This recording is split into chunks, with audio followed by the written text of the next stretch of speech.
다음 주에 있을 1심 선고 뭐 어제 제가 한준호 최고위원의 영상도 봤지만은 기억으로 인해 행위가 아닌 기억에 대해서 인식, 공수선거법 네. 인식으로 이걸 처벌할 수가 있느냐 이런 기본적인 얘기를 할 수밖에 없는 그런 상황인데 아마 국민의힘 여권에서는 11월 되면 좀가 판이 바뀔 것이다. 이재명 대표의 이 선거 결과에 따라서 여러 가지 다른 정국이 펼쳐질 것이다. 기대한 면도 있을 것 같은데 오늘 윤 대통령 기자회견 보고 그런 이제 기대를 안 하지 않을까? 저는 그런 아니 뭐 해봤습니다. 그쪽 얘기가 맞을 수도 있어요. 제가 예. 보니까 예. 저쪽이 영적 대화파잖아요. 그 저게 돌팔이들이잖아요. 근데 약발이 떨어졌어요. 왜냐면은 그 천공이 최근에 네. 뭘 한 거에서 어제 봤는데 돌아다니는 걸 봤는데 그 강연 내용에 11월 달에 해리스가 해리스, 된다고. 네. 그래서 아유 저희가 이제 기시다 왔을 때 막 호텔 커피숍에서 막 찍히고 네, 그랬잖아요. 맞아요. 찍히고. 그 거기가 엄청 친일 완전 라인이 아니에요. 음. 근데 이제 해리스 막 얘기한 걸 보니까 아 이제 저쪽에 원래 돌팔이라는 게 1년에 반 정도 어쩌다가 이렇게 어쩌다 맞는 건데 어쩌다가도 안 맞는 단계에 가서 그것까지 이제 된 거 보니까 이제 완전 약발이 떨어졌구나. 그래서 아마 11월에 여러 가지 어려울 수 있다. 그게 맞을 수 있는 게 저쪽이 아주 어려워질 저쪽이 거. 어려우시다. 그런 오늘 것 같아요. 그래서 윤석열 대통령 기자회견 뭐 이걸로 분위기를 좀 바꿔내겠다라는 대통령실의 생각도 있었을 것 같은데. 전혀 안 바뀔 것 같은데. 저는 조금 달리 봤어요. 예. 저는 오늘 기자회견에서 어떤 대목을 좀 봤냐면 예.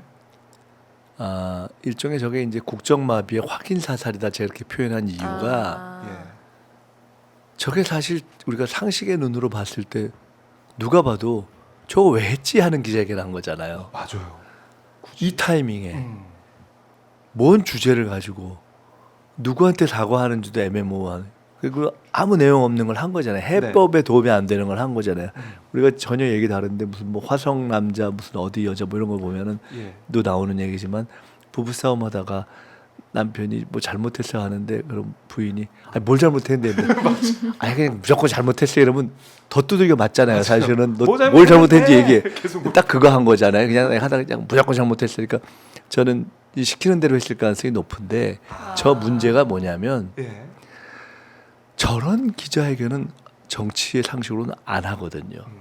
근데 저건 뭐냐면 정상적이라면 할 수 있는 당정 간의 조율도 없었던 것이고 스크린이 안 된 거예요. 이미 모른다는 거잖아요. 명태균 사태 이후 어떤 일이 있었는지 자체를 모른다는 거잖아요.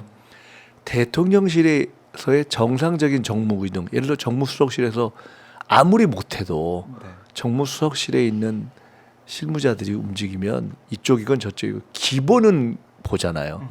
아예 못 봤다고 볼 수 있는 거고. 대통령 주변에 소위 얘기하는 참모 중에 담은 몇 명. 옛날 MB 때 뭐 했던 참모들조차도 저는 이 기자회견의 결정과 준비에 작동 안 됐다고 봅니다. 그냥 오빠 이거 해. 그리고 저 휴대폰을 선거 때 열심히 대신 막 문자 했다고 뭐 그런 얘기 했다는 거 아니에요. 그렇죠. 뭐 자고 일어나서 보면 그게 김건희 이제 여사가 뭐냐면 대신 이거 하고 오빠 있었다고. 이게 미담이야. 이렇게 해서 했을 가능성이 그렇지 않으면 설명이 안 되는 기자회견이거든요. 왜 했는지 무엇을 목표로 했는지 어떤 해법이 있는지 아무것도 없잖아요. 그래서 저는 저것이야말로 현재 이 정권과 대통령실의 작동 상태를 적나라하게 보여줬다고 봅니다. 정권도 안 돌아가고 있고 여당도 안 돌아가고 있고 대통령실도 안 돌아가고 있고 대통령실 안에 왔다 갔다 하는 윤석열 대통령이 김건희 그 부인의 이야기와 요구에 따라서 그냥 몇 사람 이렇게 써서 그냥 읽은 것이다. 저는 딱 그런 상태가 아니면 저렇게 나오기가 어렵거든요. 그 상태를 보여준 거 아닌가. 그러니까 문자 그대로 완벽한 마비와 공백 상태를 보여준 그런 저는 확증이었다고 봅니다. 그래요. 그리고 오늘 기자회견에서 우리 김민석 최고위원께서 이렇게 말씀하셨더라고요. 국정농단 비판은 국어 모르는 국민 탓이고 특검 요구는 헌법 모르는 야당 탓이고 해법은 부부싸움과 폰 교체라니 보통 사람 기준으로도 지성 마비 상태다. 제가 사실은 지성마비가 아니고 다른 용어를 생각했었는데 네. 너무 수위 사실 조절하신 거예요. 솔직하고 이렇게 표현하면은 그 단어를 쓰고 싶었는데 그래서 지성마비라는 비교적 지성적인 용어를 잘 찾은 겁니다. 원래 뭘 원래는 쓰고- 정신 외출. 정신 나갔다 외출. 정신. 아내와 함께 임기를 마치고 아이고. 싶어하는 대통령의 현존 그 자체가 매일 기하급수적 증가하는 국가의 최대 위협이다. 딱 한 문장 정리하셨네요. 네. 아니 저게 제가 근데 그 얘기를 왜 했냐면 음. 예를 들어 추천할 수 있잖아요. 이렇게 얘기한 것 자체가 공천 개입의 일종의 자백이다라는 아까 얘기가 있었어요. 근데 사실 그런 것들은 그냥 법적인 문제라고 칠 수 있는데 네. 제가 아까 지적하고 주목했던 건 이런 겁니다. 트럼프 대통령이 어제 당선 확정이 됐잖아요. 사실상 트럼프 선거운동 시기에도 그렇게 얘기했고 또 그렇게 이미 예측하기를 우크라이나 전쟁 빨리 끝낸다는 거 아닙니까? 네.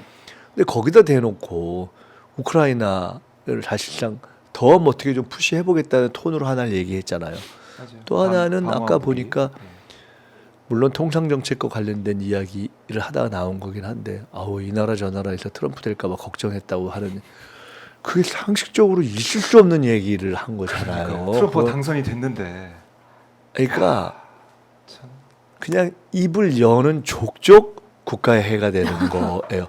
이게 괜한 것이 아니라 굉장히 자신 리스크가 있는 얘기를 네, 하는 그렇죠. 거죠. 그래서 김대중 대통령은 내정은 되돌릴 수 있는데 외교는 되돌릴 수가 없기 때문에 맞아요. 제일 중요하다 이런 얘기를 했는데 그냥 존재 그 자체 하나의 언행 그 자체 하나하나가 이제는 시간이 갈수록 기하급수로 그냥 해 그 자체라는 것이 국민들이 확인한 거 아닌가. 저는 사실은 오늘 기자회견을 보면서 네. 저는 어떤 감정이었는데 아마 국민들도 많이 그러셨을지 않을까 싶은데 혹시 그 기자회견을 보면서 분노의 느낌이 드셨나요? 저는 그 경우가 그렇게 많지 않았을 수도 있다고 봅니다. 통상 있을 때 어떻게 저럴 수 있어라고 분노할 수 있는데 윤석열 기자회견을 보면서는 분노의 단계는 대부분에게 넘어가 있고 좀 웃음 주는 단계, 큰 웃음 주거나 이걸 진짜로 그 저대로 가면은 이제는 진짜 이제 어떻게 안 되는구나 이런 식의 어떤 깊은 우려 뭐 이런 게 지금 대부분의 네. 국민의 반응 아니었을까. 네, 저는 맞아요. 좀 허무했고요. 그러니까 이제 허탈하기도 하고 좀 뭐라고 해야 되지?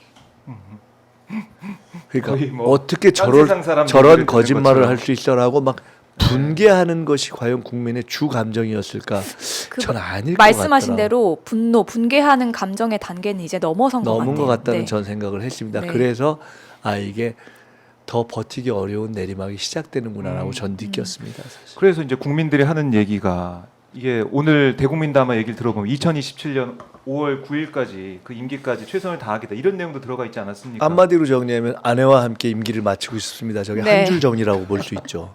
그 얘기를 하는데 근데 국민들은 못 기다리잖아요. 기다릴 수가 없잖아요. 그동안 나라가 어떻게 될지 모르는데. 뭐 국민의 기다림, 개별적인 각각의 어떤 성향과 선호에 따른 기다림 여부를 떠나서 모두가 확인한 것은 국정을 정상적으로 운영하는 것이 불가능하구나 내지는 문제를 모르는구나 내지는 나하고 그냥 정상적인 대화가 안 되는 사람이구나 이렇게 저는 생각하실 대화가. 것 같아요. 예. 그럼 어떻게 해야 됩니까, 최고위원님? 그래서 어떻게 해야 됩니까? 저는 생각합니다. 예. 이제는 우리가 다시 이제 거리에서 모이기 시작했지 않습니까? 근데 이제 국회와 거리에서 다 진지한 고민을 시작하는 거죠. 물론 그에 대한 답을 제기하는 목소리도 이미 있고 어떤 분들은 뭐 탄핵이라는 방식으로 어떤 분들은 하야란 방식으로 어떤 분들은 개헌이라는 방식으로 네. 이미 문제 제기를 하고 있고 그리고 저희 당은 현재까지는 공식적으로 어떤 생각을 한다 하더라도 특검이란 그 길을 통과해야 된다. 그렇기 때문에 그에 집중하자 이렇게 김건희 말씀을 드리고 특검에. 있는 것이고요. 좀. 그래서 어쨌든 이걸 어떻게 하지 하는 우리가 뽑아놨는데 찍었든 안 찍었든 국민 다수의 그걸로 뽑아놨는데 어떻게 하지 하는 이제 고민이 국민의 몫으로 넘겨진 것 같고 저희는 그 논의와 고민의 장을 열고 만들고 또 최선을 다하고 그러면서 국민의 뜻이 이렇게 크게 모아지는 그 흐름을 받들어서 어떻게 풀어갈 것인가를 정해가야 되겠다고 생각하고 있습니다. 네. 계속 고민하고 국민들의 목소리에 귀를 좀 기울이고 있는 그런 단계고 사실은 11월 이 김건희 특검에 총력을 기울이고 특검을 이제 거쳐서 가는 그 방향으로 가고 있다. 볼 수 그때 있겠는데. 윤석열 대통령 부부는 순방 떠나지 않을까요? 그러니까 순방 안 다음 간다는 주에- 얘기 또 안 하더라고요. 네, 다음 주에 기자회견에서. 페루와 브라질 순방이 예정이 돼 있는데 말씀하신 것처럼 아내와 함께 임기를 마치고 싶어 하는데 아내와 함께 순방도 포기할 수 없겠죠. 순방은 못 참아. 아내가 일단 윤석열 대통령을 데려가야 되니까. 아내가 네. 주체가 네. 아내가 그러니까 뭐 참 그렇죠. 일단은 하여간 사실이 그렇게 진행되니까 네. 그거는 이제 그냥 진행하는 것이고 국민들은 국민들 나름대로 주권자들은 주권자들대로 이제 어떻게 할 건지 저희가 의논을 네. 해야죠. 친한계에서는 사실 윤석열 대통령이 오늘 기자회견에서 김건희 여사의 뭐 순방 없다, 그러니까 외교 의전 행사 없다 이런 걸 확실히 선 그어주기를 바란다라는 입장을 계속해서 냈는데 전혀 그런 언급은 없더라고요. 아까 보니까 뭐 소위 한동훈 대표와의 무슨 관계 뭐 이런 등등 물어보니까 초심으로 풀어야 된다. 그러니까 네.